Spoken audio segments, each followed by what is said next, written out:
Definisi DSS, Decision Support System. Decision Support System atau sistem pendukung keputusan adalah serangkaian kelas tertentu dari sistem informasi terkomputerisasi yang mendukung kegiatan pengambilan keputusan bisnis dan organisasi. Suatu DSS yang dirancang dengan benar adalah suatu sistem berbasis perangkat lunak interaktif yang dimaksudkan untuk membantu para pengambil keputusan mengkompilasi informasi yang berguna dari data mentah, dokumen, pengetahuan pribadi, dan atau model bisnis untuk mengidentifikasikan dan memecahkan berbagai masalah dan mengambil keputusan. Sistem pendukung keputusan atau DSS digunakan untuk mengumpulkan data, menganalisa, dan membentuk data yang dikoleksi, dan mengambil keputusan yang benar atau membangun strategi dari analisis tidak pengaruh terhadap komputer, basis data, atau manusia penggunanya. Informasi yang biasanya dikumpulkan dengan menggunakan aplikasi pendukung keputusan akan mengakses semua aset informasi terkini, termasuk data legasi dan relasional, kumpulan data, bidang data, dan kumpulan jumlah besar data. Angka-angka penjualan antara satu periode dengan periode lainnya, angka-angka pendapatan yang diperkirakan berdasarkan pada asumsi penjualan produk baru, konsekuensi pilihan-pilihan pengambilan keputusan yang berbeda dengan pengalaman dalam suatu konteks yang dirinci ulang. Sistem pendukung keputusan bersifat tergantung oleh data, sebagaimana keseluruhan proses pengambil seluruh kumpulan data yang tersedia untuk dianalisa. Perangkat-perangkat proses dan metodologi pelaporan berbasis bisnis intelligence adalah contoh penggunaan penting dalam sistem pendukung keputusan manapun dan memberikan analisis data, pelaporan, serta monitoring data yang sangat terpercaya kepada pengguna. Persyaratan yang biasa dimiliki dalam penerapan sistem pendukung keputusan tingkat tinggi: pengumpulan data dari beragam sumber, data penjualan, data inventory, data supplier, data riset pasar, penformatan dan penggunaan data, lokasi database yang sesuai, serta pembangunan format untuk pembuatan laporan dan analisa berbasis pengambilan keputusan. Perangkat dan aplikasi yang serba bisa dan mampu memberikan pelaporan, monitoring, dan analisa terhadap data. Sejarah DSS Decision Support System. Sejarah DSS Decision Support System bermula dari teori tentang pengambilan keputusan organisasi dikembangkan di Carnegie Institute of Technology akhir tahun 1950-an dan sampai awal tahun 1960-an. Pada tahun ini, kenal nggak ini kan masih Perang Dunia II. Kemunculan ilmu pada masa itu untuk kejayaan mereka memenangkan perang, dan komputer yang kita pakai sekarang pada masa ini belum muncul. Pada tahun tersebut masih dikenal sebagai komputer generasi komputer generasi pertama 1946 sampai 1959, dan produk yang terkenal pada zaman tersebut adalah UNIVAC 1. Komputer generasi pertama dikarakteristikan dengan keistimewaan yang sangat menolak pada ENIAC tabung hampa udara. Sampai tahun 1950, beberapa komputer lain menggunakan tabung tersebut. Setiap komputer memberikan kemajuan yang berarti dalam pengembangan komputer. Pengembangan tersebut termasuk binary, arithmetic, random access, dan konsep dari program yang tersimpan. UNIVAC 1 dikembangkan oleh Moseley dan Expert untuk Remington Rand Corporation, bahwa DSS pada masa ini belum digunakan untuk operasional komputer. Implementasi DSS tersebut dalam bentuk sistem komputer interaktif dilakukan di Massachusetts Institute of Technology tahun 1960. Nah, generasi baru pada masa ini adalah masa yang sangat bersejarah karena manusia sudah mulai memanfaatkan DSS yang masa itu masih dalam konsep bisa diterapkan ke sistem komputer oleh MIT, dan dari sinilah nantinya mengalami pergeseran yang DSS terkenalnya adalah sistem yang berada di komputer. Konsep DSS menjadi area riset pertengahan 1970 sampai 1980-an. Karena telah dikembangkan ke dalam sistem komputer, maka muncul ide-ide baru untuk pengembangan DSS ini, dan akhirnya riset-riset tentang DSS bermunculan. Dikembangkan Executive Information Systems (EIS), Group Decision Support Systems, dan Organizational Decision Support System untuk single user berbasis model pertengahan 1980. Pada tahap ini sudah mulai dimunculkan aplikasi yang real dapat dijalankan di sistem komputer. Dikembangkan data warehouse dan online analytical processing OLAP pada awal tahun 1990. Karena banyak data yang harus dikonversi dan diproses untuk memproses data tersebut, Sebagai data untuk pengambilan keputusan, maka dikembangkan OLAP. Dengan adanya OLAP menjadikan DSS ini bisa berjalan dengan baik serta mendapat dukungan dari banyak vendor penyedia OLAP, baik yang sekarang free atau yang berbayar. Dikembangkan aplikasi analitik berbasis web awal tahun 2000. Dengan ditemukannya internet pada tahun 90-an dan perkembangan bisnis yang mengglobal, mau tidak mau real time data yang masuk terproses dengan cepat, maka harus dicari suatu solusi yang bisa memecahkan hal tersebut.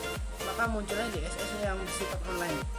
DSS berawal pada akhir tahun 1960-an dengan adanya pengguna komputer secara time sharing atau berdasarkan pembagian waktu.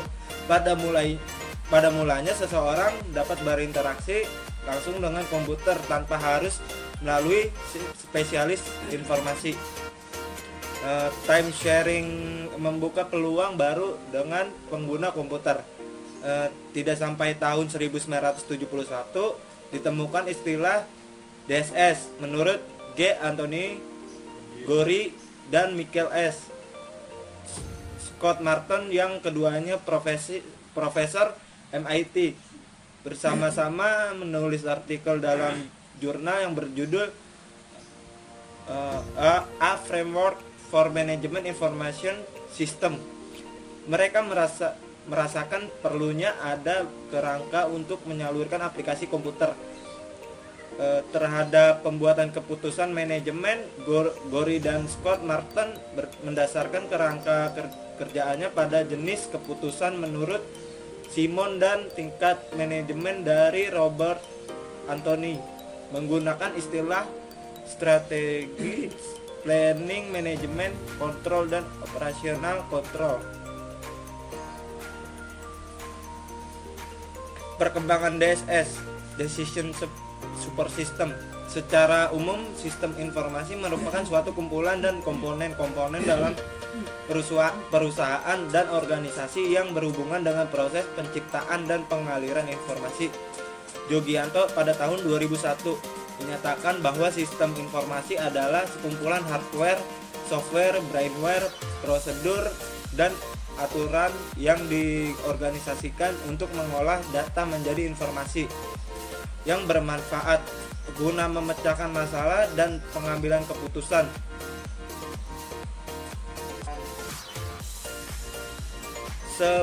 Sebuah sistem informasi merupakan suatu kumpulan atau seperangkat komponen yang berhubungan dan mendukung fungsi pengumpulan, pengolahan, penyimpanan, dan pendistribusian informasi. Hasil dari proses tersebut digunakan pihak manajemen sebagai suatu dasar dalam pembuatan keputusan organisasi. Selain itu, sistem informasi yang baik juga dapat membantu dalam hal analisis dan visualisasi masalah dalam penciptaan produk baru. DSS yang saat ini populer untuk digunakan adalah berbaris table atau spreadsheet, karena para manajer sudah terbiasa membaca dan dengan cara tersebut.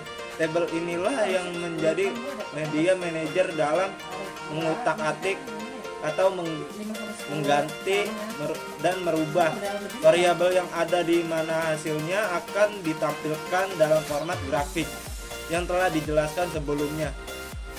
Untuk keperluan ini biasanya sebuah stand-alone PC sudah cukup untuk mengimplementasikan. Sejalan dengan perkembangan teknologi informasi, telah banyak ditawarkan aplikasi DSS yang bekerja dalam infrastruktur, yaitu LAN, WAN, internet, dan sebagai berikut. Beberapa manajer pengambilan keputusan dihubungkan satu dengan lainnya melalui jaringan komputer sehingga dapat saling mempertukarkan data dan informasi untuk keperluan pengambilan keputusan. Bahkan sudah ada DSS yang diperlengkapi dengan expert system atau dibuat berdasarkan teori kecerdasan buatan, yaitu artificial intelligence, sehingga keputusan bisnis secara langsung dapat dilakukan oleh komputer tanpa campur tangan manusia. pembahasan yang terdapat di DSS atau Decision Support System. Jenis-jenis DSS ada 6, yaitu Retrieve Information Element, Analysis and Entry Files atau Prepare Report from Multiple Files, Estimate Decision Consequence, Propose Decision, Make Decision atau membuat keputusan. Jenis-jenis DSS menurut tingkat kerumitan dan tingkat kedunungan pemecahan masalahnya adalah sebagai berikut: mengambil elemen-elemen informasi, menganalisis seluruh file, memperkirakan akibat keputusan, menyiapkan laporan dari berbagai file, mengusulkan keputusan, membuat keputusan. Adapun fokus utama konsep DSS adalah komputer harus digunakan untuk mendukung manajer tertentu membuat keputusan tertentu untuk memecahkan masalah tertentu. Model DSS terdiri dari model matematika, database, perangkat lunak yang melukiskan beberapa komponen yang mendukung DSS seperti hardware, software, data, model, dan interaktif.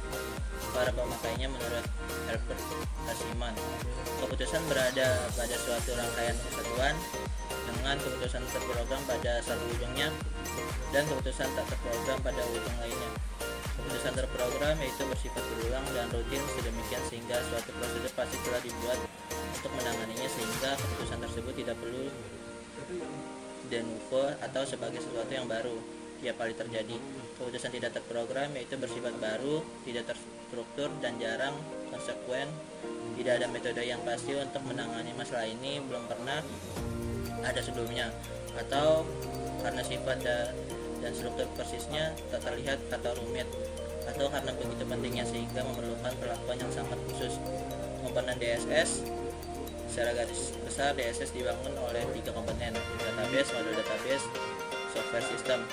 Sistem database berisi kumpulan dari semua data bisnis yang dimiliki perusahaan, baik yang berasal dari transaksi sehari-hari maupun data dasar atau master file.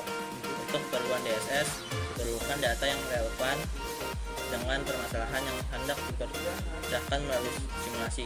Komponen kedua adalah model base atau suatu model yang mempresentasikan permasalahan ke dalam format kuantitatif atau model matematika sebagai contohnya.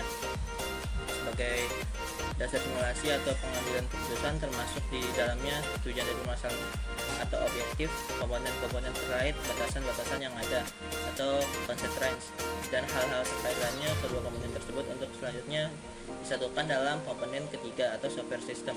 Setelah sebelumnya dipresentasikan dalam bentuk model yang dimengerti komputer, contohnya adalah penggunaan teknik RDBMS atau Relation Database Management System, ODBMS atau Object Orientation Database Management System, untuk modelkan struktur data, sedangkan MBMS, Model Based Management System, dipergunakan untuk mempresentasikan masalah yang ingin dicari pemecahannya. Entiti lain yang terdapat pada produk DSS atau DGMS atau Dialog Generation and Management System, yang merupakan suatu sistem untuk memungkinkan terjadinya dialog interaktif antara komputer dan manusia atau user sebagai pengambil keputusan. Faktor DSS yaitu sistem yang fleksibel dengan informasi yang interaktif, mudah digunakan, memungkinkan pembuatan simulasi, proses trial and error, memperhitungkan akibat dari suatu keputusan. Peran DSS yaitu Decision Support System banyak diterapkan di organisasi-organisasi atau perusahaan yang sudah mapan. Banyak cara yang digunakan untuk menerapkan DSS guna membantu mempertajam proses pengambilan keputusan. Kapabilitas yang melekat pada DSS sangat membantu organisasi-organisasi yang menggunakannya untuk memungkinkan terciptanya koordinasi proses kegiatan baik internal maupun eksternal dengan cara yang lebih akurat. Beberapa alasan DSS digunakan dalam suatu perusahaan beroperasi pada ekonomi yang tidak stabil, perusahaan dihadapkan pada kompetisi dalam dan luar negeri yang meningkat, perusahaan menghadapi peningkatan kesulitan dalam hal melacak jumlah operasi bisnis, dan juga sistem komputer perusahaan tidak mendukung peningkatan tujuan perusahaan dalam hal efisiensi, profitabilitas, dan mencari jalan masuk yang benar-benar menguntungkan. Penggunaan DSS dimaksudkan untuk membantu manajer tingkat tinggi dan menengah dalam mengambil sebuah keputusan. Dukungan informasi kepada manajer diberikan melalui kumpulan data dan penerbitan laporan. Dari sisi input, data non-rutin dari transaksional sebagian besar diperoleh dari sumber-sumber luar. Di sisi output, laporan khusus dan laporan rutin dari disediakannya tempat pada waktunya. Kemampuan adaptasi yang tinggi sehingga mudah disesuaikan dengan kebutuhan pemakai.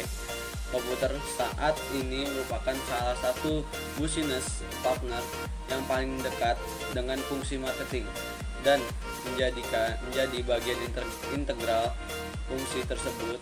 Dalam beberapa tahun terakhir, perusahaan telah melakukan puluhan miliar dolar dalam menerapkan sistem software manajemen hubungan pelanggan, seperti untuk memfasilitasi keputusan terkait sumber daya di bidang pemasaran. Apalagi pengambilan keputusan tersebut tidak dilakukan secara hati-hati, maka sistem pengambilan keputusan individu dan organisasi tidak dapat dimanfaatkan secara optimal.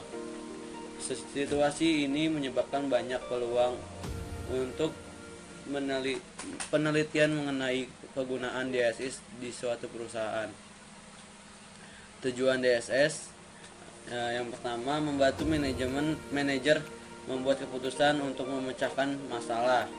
Yang kedua, mendukung keputusan manajer dan bukannya mengubah atau mengganti keputusan tersebut. Yang ketiga, meningkatkan efektivitas manajer dalam pembuatan keputusan dan bukannya peningkatan efisiensi.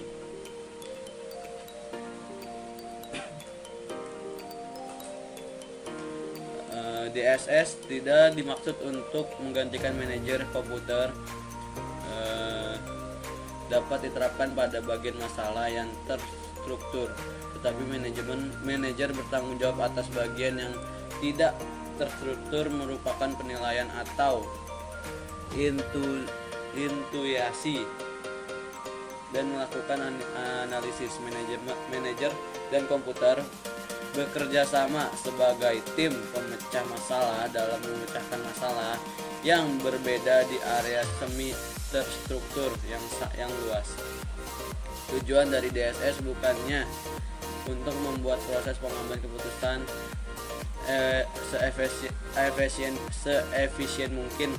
Waktu manajer berharga dan tidak boleh terbuang sia-sia. Tetapi manfaat utama menggunakan DSS adalah keputusan yang lebih baik. Ketika membuat keputusan, manajer tidak selalu mencoba yang terbaik. Sejumlah model matematika akan melakukan untuk manajer. Namun dalam banyak kasus manajer yang harus memutuskan alternatif mana yang terbaik, manajer mungkin saja menghabiskan waktu ekstra untuk memperluas solusinya sehingga mencapai optimal. Tetapi ketelitian yang meningkatkan senilai dengan waktu dan usaha yang telah dikeluarkan. Manajer menggunakan pertimbangan dalam menentukan kapan suatu keputusan akan berkontribusi pada suatu solusi masalah.